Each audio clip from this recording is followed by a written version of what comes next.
My husband, Bruce, called me in the middle of the night while I was on a business trip abroad. He called on my mobile phone, but when I answered, his voice sounded so close, as if he were right next to me, as though his words could cut through the miles separating us. It was so unnatural that for a moment, I didn't even understand what was happening. But then, as often happens when the heart comprehends faster than the mind, I felt something tighten around my throat. His words, spoken with a cold, detached tone, felt like they could kill me on the spot. "Hey, I want a divorce," Bruce said, and his voice was completely unrecognizable.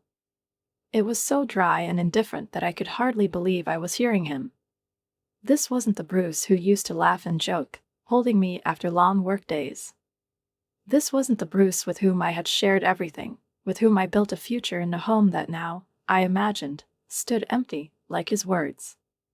Deep inside, I froze the response that welled up, those words I had always been afraid to say out loud because they would signify the end.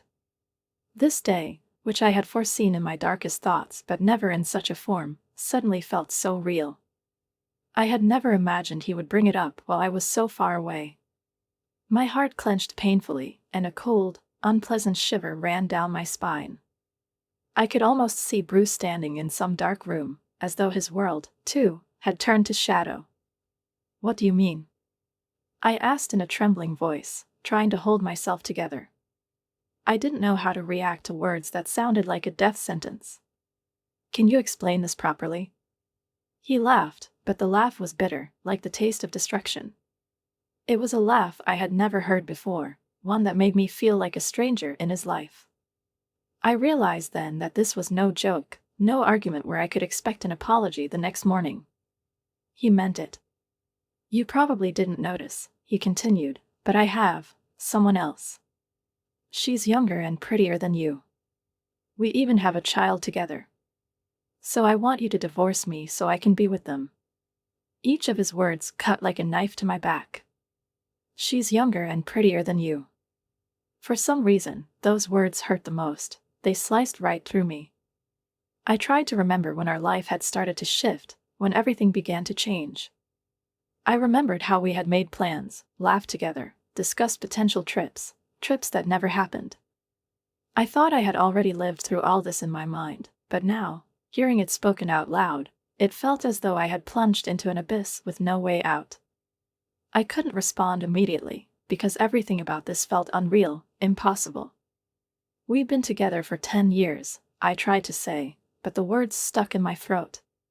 Could everything we had built really fall apart so easily, with a snap of the fingers? He kept speaking, as though trying to convince me that all of this made sense, that this was his choice, his decision. "I've already sold the house and the car." Those words hung in the air, another weight pressing down on me. The house we had built with so much care, the car we used to drive on weekends, it was all gone. Sold off, discarded.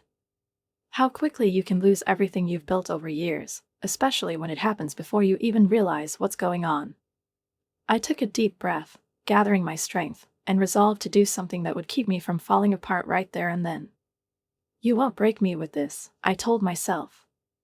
A deep breath, another. And then I spoke, my voice quiet but firm, completely calm. "Okay." A stunned silence filled the line. I could hear him trying to say something more, but his tone had changed. Perhaps he had expected me to cry, to beg him to stay, but I didn't. I refused to show him my pain. Of course, I felt it, but the pain was too personal, too deep to share with anyone, especially him. He probably thought I would fall apart, trembling with fear and despair, but I didn't want to show him even the smallest hint of weakness. Let him feel what it's like to lose me. I had always wanted a pet, but my busy work schedule made it impossible. I often thought about cats, those quiet, graceful creatures that bring a sense of peace and warmth with their presence. But work consumed my days, and when I returned to an empty apartment, I often felt an acute lack of living warmth. Instead of getting a pet, I started visiting cat cafes on weekends. These short visits became a kind of solace for me, a small oasis in a world filled with meetings and phone calls.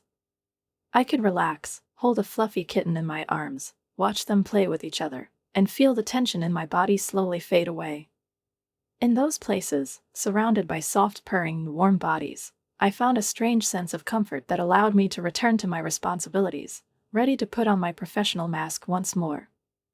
On the outside, I maintained an unapproachable and stern image that perfectly suited my role in the corporate hierarchy. I was the woman who knew exactly what she wanted and how to achieve it. My colleagues admired my work ethic and discipline. However, despite my efforts to uphold this image of an untouchable businesswoman, inside, I felt a void that no achievement could ever fill. As I grew older, many of my friends began to marry and start families, and I couldn't help but notice how their lives were changing. At weddings, where I would always applaud the newlyweds, they would smile and say to me, "You're next, Jenna." I would usually just laugh and brush off their words. "Oh, please," I'd say. "I'm far too busy with work." But that wasn't entirely true. In reality, I had no romantic feelings for anyone at work or within my professional circles. In the world I inhabited, there was no room for love. I had no time for dating, let alone building a relationship. My life was focused on one goal, my career. When you work in a corporation where every morning begins with a large cup of black coffee and the day is filled with endless negotiations and urgent decisions, there's little space for anything more personal. The only intimacy I allowed myself was conversations with colleagues, and even those were strictly professional. Sometimes, in the stillness of the night, I wondered if I was destined to remain alone forever.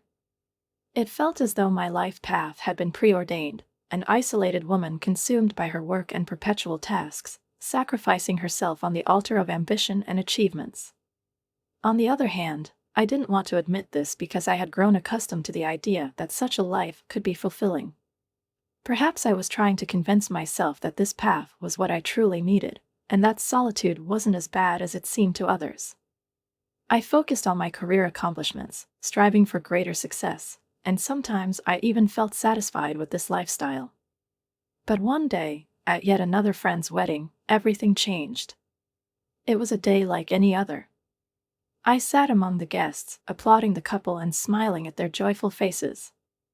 But this time, I felt something strange, an uncertainty, a doubt that surfaced from the depths of my heart. I tried to understand what was happening to me. I wore the same mask I always hid behind, but in that moment, all these roles seemed hollow. Suddenly, I realized that no matter how much I claimed to enjoy my independence, I actually felt a deep longing. I didn't want to be just another face in the crowd, sitting at someone else's wedding and then returning to an empty apartment. This realization, that I was missing something greater, that I could be part of something more meaningful, shifted my perspective entirely. The next day, I was back in my office, but the thought lingered in my mind, perhaps I had overlooked something. And despite my busy schedule, I felt an overwhelming desire to change my life's course, even if just for a moment. But how? Where could I find a foothold when everything around me continued to spin in its usual rhythm? "I love how strong and composed you are, but you have this sweet side too. If you'll have me, will you marry me?" Bruce asked, his voice filled with warmth and a nervous excitement. His words caught me off guard, like a bolt of lightning out of a clear sky. My entire life, all the meticulous planning, the career that seemed so important and inevitable, suddenly felt on the brink of transformation. In that moment, surrounded by glittering lights, the scent of the fresh sea breeze, and the gazes of smiling faces, I felt my heart race. I was excited, though I couldn't fully grasp what was happening. On one hand, I wanted to say yes, because the moment felt genuine and extraordinary, but on the other, I couldn't shake my nervousness, the feeling that my life as I knew it was about to change forever. But in the end, all my doubts faded, and I accepted the ring with a smile, hiding my inner turmoil behind an outward calmness. "Thank you, Bruce," I said, and at that moment, it felt like the entire world paused for a second. I held out my hand, and he joyfully slid the ring onto my finger, a symbol that we were no longer just two people who had crossed paths in life, but now husband and wife. The word wife echoed in my mind as something new, something I had yet to understand. I remembered my past conversations with friends, when we laughed about the role and wondered whether it would suit us, or whether we would remain the same people we had always been before those bright words and the ring. But with Bruce, it felt different. He was happier than I had ever seen him. His eyes sparkled with joy, and in his gaze, I saw hope and confidence that we were meant to be one. His genuine elation was contagious, making me forget all my earlier doubts. "Let's take care of each other," he said, holding me close, and I felt his words fill my heart with warmth. I wanted to believe in this, to hold on to it as the truest thing he could say to me. After all, he had always been there, and I felt that together, we could overcome anything. Life with Bruce, the man who saw me not just as a colleague, but as a woman deserving of love and respect, was beginning a new chapter. We met with our families to share the news, and with every word, every glance, I felt how significant this new phase of our lives would be. Bruce's parents, kind and humble people, welcomed me warmly. They blessed our union, and in their eyes, I saw genuine happiness for us. This wasn't just a formality. It was a true acceptance, something I had perhaps been longing for all along. My family, in turn, supported our decision wholeheartedly. My parents welcomed Bruce with smiles, asking him to take care of me. "Please take care of our daughter," my father said, and I felt his words resonate deeply within me. It was a reminder that behind every decision lies not only personal responsibility but also accountability to those who love and believe in you. My sister, already married, teased me quietly. "Well, it looks like this is exactly the type you'd go for, knowing your weakness for sweet things. But don't spoil him too much, okay?" I laughed because I knew she was right. I had always adored small gestures of care, the kind of things that made the world feel cozy and warm. But I also knew the importance of balance, otherwise, you could give too much and receive nothing in return. I know, I replied with a smile. It was our little agreement, our reminder to each other that this partnership would need not just happiness but also understanding. Bruce and I began building our life together, and everything seemed perfect. He was exactly how I wanted him to be, confident, caring, and always ready to support me. In his presence, I felt like I was part of something greater, as if I had finally found my place in a world that once seemed so uncertain. But Bruce refused to change.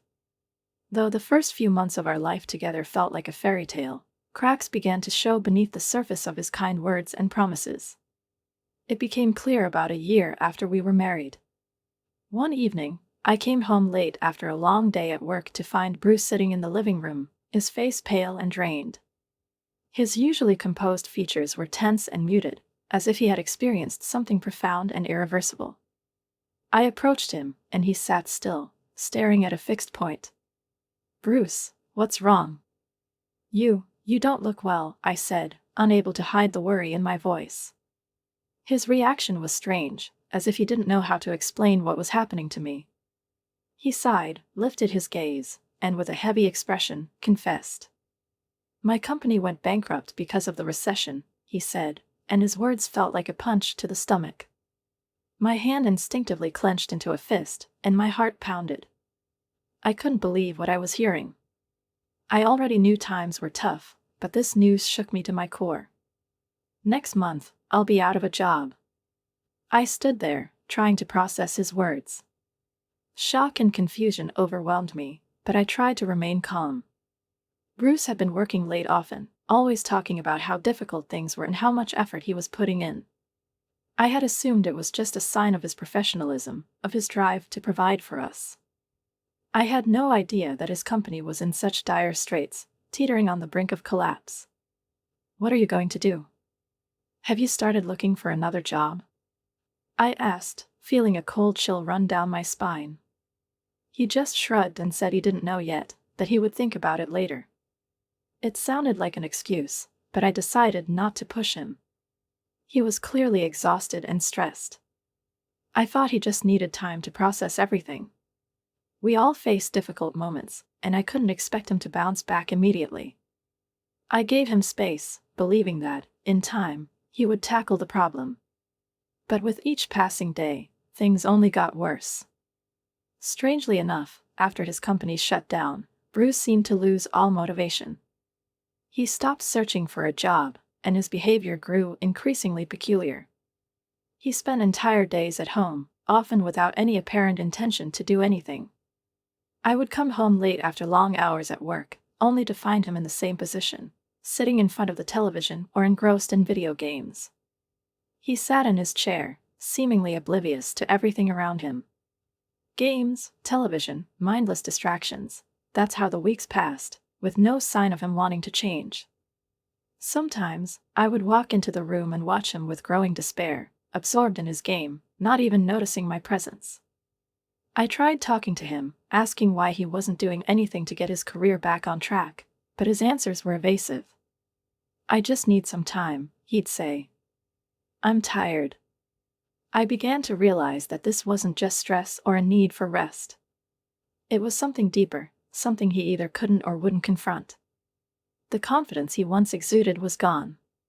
He seemed lost. More and more, I found myself wondering where I fit into the situation. At work, I continued to project the same image: stern, confident, professional. But at home, I witnessed a different side of Bruce, one that weighed heavily on me. I began to feel the burden of responsibility pressing down on me, a weight I struggled to carry.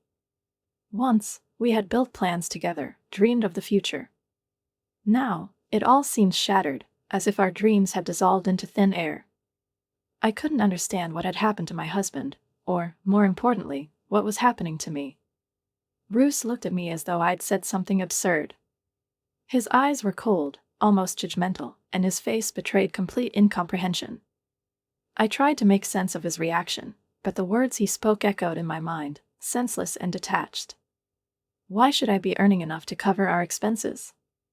Let's just split our finances," he said, his tone flat, as though he were discussing some mundane, trivial aspect of daily life. I was stunned. There was no apology, no acknowledgement that his words and actions were not just changing our lives but destroying them. True to his newfound principles, he continued directing all his income toward himself, as though there were no connection between us. Everything we had built together had become meaningless to him. The kind, attentive man I had married was gone, swept away by time and the changes he had embraced. In his place, I saw someone selfish, someone who was becoming increasingly dependent on me. This was the same Bruce I thought I had built a future with, but now his behavior felt alien and strange. At the same time, I bought a car on credit, a luxurious car I had always dreamed of owning. It wasn't just a vehicle, it was a symbol of my efforts and success, a reflection of my own choices. I drove it only on weekends, relishing the quiet and peace it brought me. I treasured it like a prized possession, unaware that it would soon become part of a new, different world for Bruce and me. One day, after returning home from work, I noticed Bruce sitting on the couch, his eyes fixed on me with a faint smirk on his lips. "Hey, let me drive your car," he said without breaking his gaze. I raised an eyebrow, feeling a slight wave of irritation rising within me. "You work from home, you don't need a car to stream. Why do you want to drive it?" I asked, expecting some kind of explanation, but his eyes showed neither understanding nor remorse. Instead, Bruce replied as though his request were completely reasonable. "We're married, so it's fine. Come on, just let me." He insisted, and not wanting to start another argument, I gave in. Handing him the keys, I felt a twinge of unease, though I tried to convince myself it didn't matter. After all, we were family, and perhaps small compromises like this could strengthen our relationship. But as soon as he drove off, an unsettling feeling crept in. Confusion mingled with distrust, and I couldn't shake the sense that this seemingly simple gesture hinted at a deeper change. Over the next few days, I discovered that Bruce had started going out during weekdays while I was at work. It became his new routine. He'd take the car and disappear for hours without explaining where he went. By evening, when I returned home, he was always there, sitting on the couch or lying on the bed, absorbed in a book or a movie. His life, free of obligations, seemed confined to this static space where every day began and ended the same way. Increasingly, I found him aimless and unmotivated, and it worried me.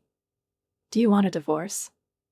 "Fine," I said calmly, almost savoring the strange clarity that washed over me in that moment. There's already a completed divorce document in the drawer in the living room. You can sign it and file it yourself. There was silence on the other end of the line, and I could almost feel him stepping back, caught off guard. Apparently, Bruce hadn't expected me to be so prepared. But he quickly recovered and, clearly trying to save face, snapped back dryly. Thanks for making it easier for me. Goodbye, then. Enjoy being the woman whose husband left her. I held back a laugh, though inside I was boiling with sarcastic satisfaction. Sure, Bruce. And now I'm going to bed. Goodbye, I said, as though it were the most mundane conversation in the world, and hung up. Immediately, I blocked his number, not wanting to hear his voice or excuses again. Then I called my sister, asking for her support, and felt as if a weight had been lifted off my shoulders. That night, which could have been the worst of my life, instead brought me an odd sense of peace. For the first time in a long while, I went to bed feeling like everything was finally falling into place. Despite all the drama, I slept soundly and deeply. The next day, I threw myself back into work, fully immersed in my tasks, until my business trip abroad came to an end. The business class seat provided by my company was so comfortable that I slept through the entire flight, oblivious to the engine noise or the chatter of my fellow passengers. When I woke up, I stretched and smiled. It was one of those rare moments when I felt genuinely rested. This time, there was no jet lag, no immediate meetings to attend. I was ready to return to normal life. After landing, I collected my luggage and headed toward the airport exit. The spacious arrivals hall greeted me with a buzz of conversations, bright lights, and constant motion. But as I approached the exit, someone shouted my name. Hey, Jenna. I turned and froze. Bruce was running toward me. His face bore a look of panic I had never seen before. He looked disheveled, as if he hadn't slept in days or had been under extreme pressure. The sight evoked no pity in me, only surprise. Oh, why are you here? I asked calmly, trying to mask my emotions. I don't recall asking you to pick me up. Bruce ignored my question. He started speaking quickly, almost gasping for air in his urgency. What did you do with the car?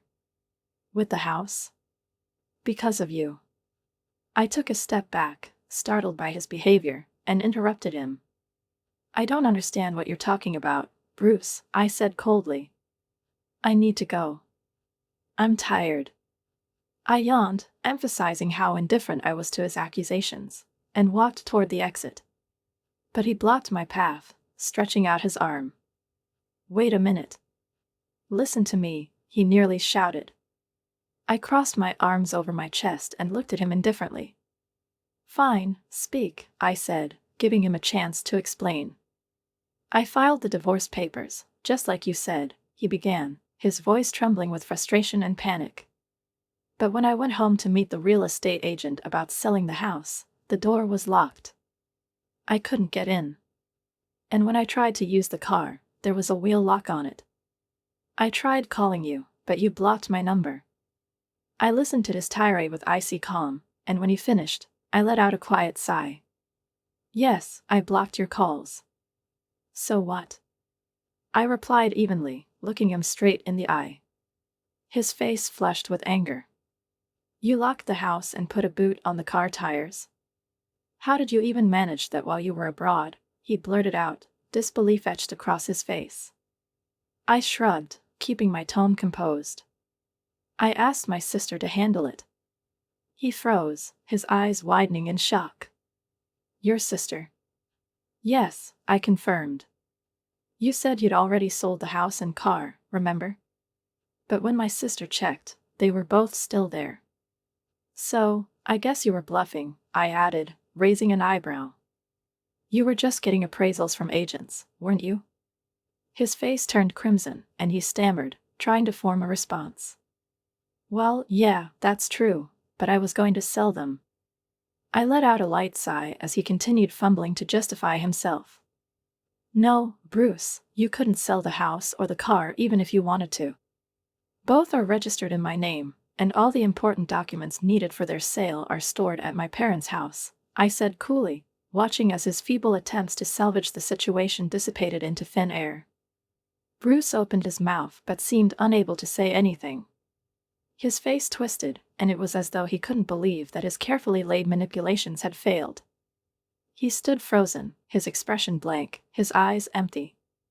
He mumbled, almost as if trying to grasp the reality of the situation. "Do you honestly think someone can just sell a house or a car by saying, 'I'm selling this'? Without being the legal owner, it's obvious you need proof of ownership and the proper documents, right?"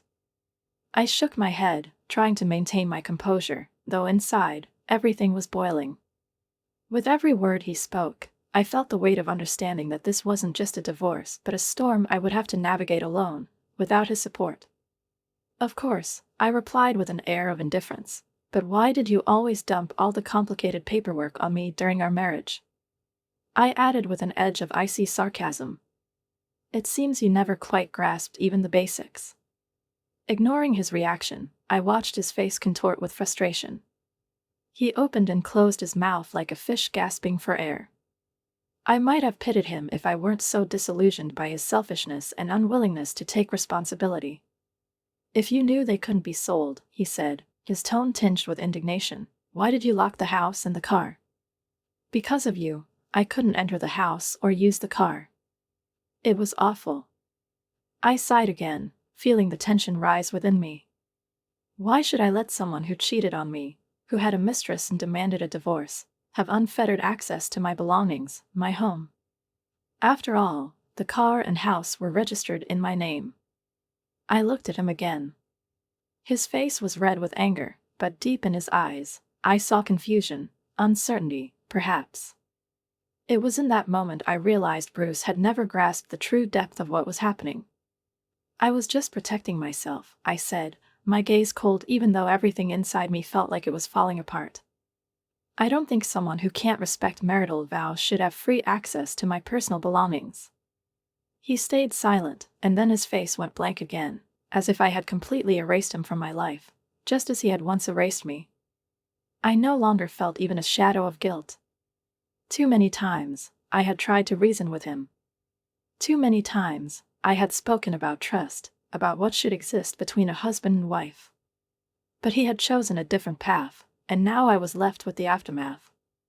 A husband who had become a stranger. A husband who had betrayed me. A husband who thought he could resolve everything through his usual selfish ways. "You do understand that I'm not taking anything from you," I said softly, almost without emotion. "I don't want anything from you. You destroyed everything yourself. Now, leave." Those words hung in the air, and the silence that followed felt like the final blow to our marriage. I watched him stand there, his mouth open as if trying to say something but unable to find the words. My gaze was cold, my heart steady. I felt no anger, no pity, just closure. It was as if I stood at the edge of an abyss, staring into the dark void, and realized this wasn't the end but the beginning of a new chapter in my life. I took a step back, my eyes still fixed on Bruce. His figure faded into the shadows, and at last, he stepped out of my life. Bruce's face froze, and for a moment, he seemed to lose the ability to react. His eyes met mine with an expression that carried something resembling confusion, though I couldn't shake the feeling that it was more a reflection of his hidden fear. I added with cold clarity, "I was a bit surprised to find out she was already pregnant." Bruce stood there, stunned, his body seemingly locked in place. He opened his mouth to speak, but the words struggled to leave him, as if he hadn't prepared himself to confront the reality that I knew. "Don't do anything to her," he finally stammered, his voice trembling despite his efforts to sound confident.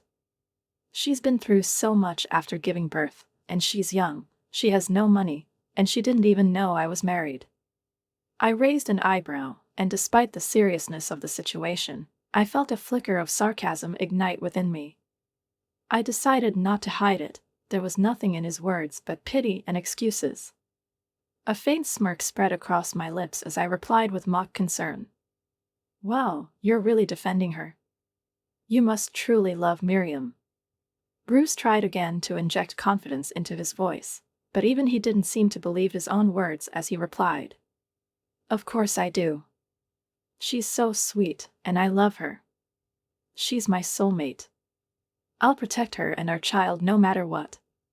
He puffed up, clearly attempting to cast himself as the hero of his own story. It was so transparently false that I couldn't suppress the irritation bubbling inside me.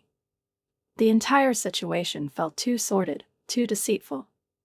His words lacked sincerity. They were nothing but a shell in which he tried to hide his own weakness and inadequacy. Quietly, I took out my phone and played a video. It was footage from my car's dashcam. I had known exactly what I was capturing and had anticipated this moment, though even I hadn't expected just how jarring it would be. The video showed Bruce, with a focused expression, driving the car, while Miriam sat in the passenger seat, visibly in the late stages of pregnancy.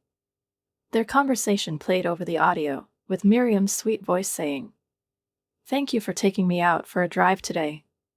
It was wonderful."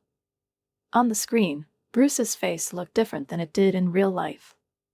In the video, as I had expected, his expression was entirely different, far more relaxed and content than I'd seen tonight. He was completely absorbed in Miriam, in her words, her presence. Everything was there on the screen, his demeanor, his gaze, which now felt so detached, and Miriam's face, glowing with innocence as though she had no idea who she really was in his life. I watched his reaction, feeling the tension tighten within me as my dissatisfaction with him grew. His eyes widened as he stared at the screen, then darted to me, as though trying to comprehend how I had managed to catch him like this. You recorded this," he stammered, his voice shaking as he tried to hide his panic.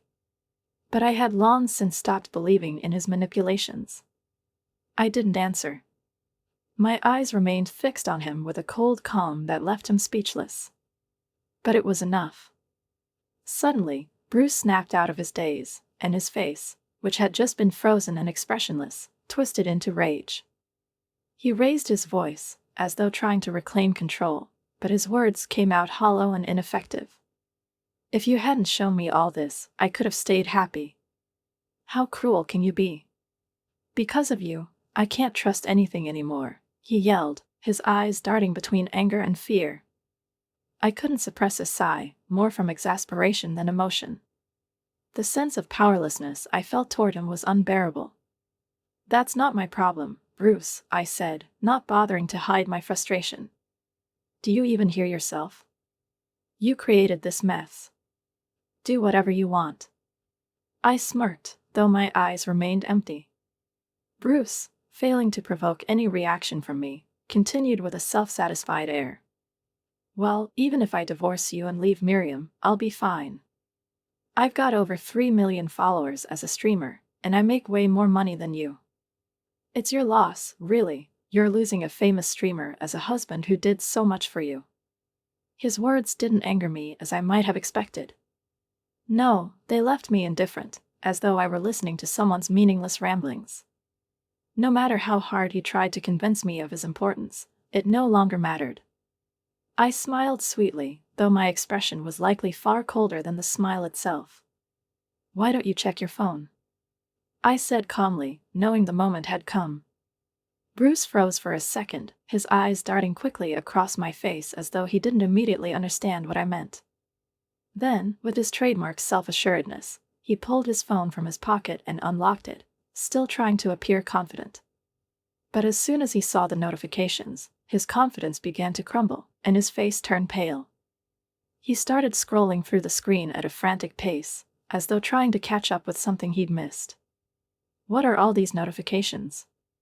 What's going on?" he stammered, his voice shaking, and for the first time, I saw him truly disoriented. Bruce frantically scrolled through his phone, trying to make sense of it, but the screen continued to flood with messages from his fans, the very followers he had once boasted about. There were screenshots, links, photos, and even more personal evidence exposing the secret life he had tried to keep from me. This was the moment his world began to crumble before his eyes. I stood there, watching his panic unfold. Despite expecting to feel relief or triumph, there was only an empty void inside me. He struggled for words, his fingers trembling as fear and desperation flashed across his face. At one point, he lifted his eyes to meet mine, but I simply asked in a calm, quiet voice, "Do you understand now?"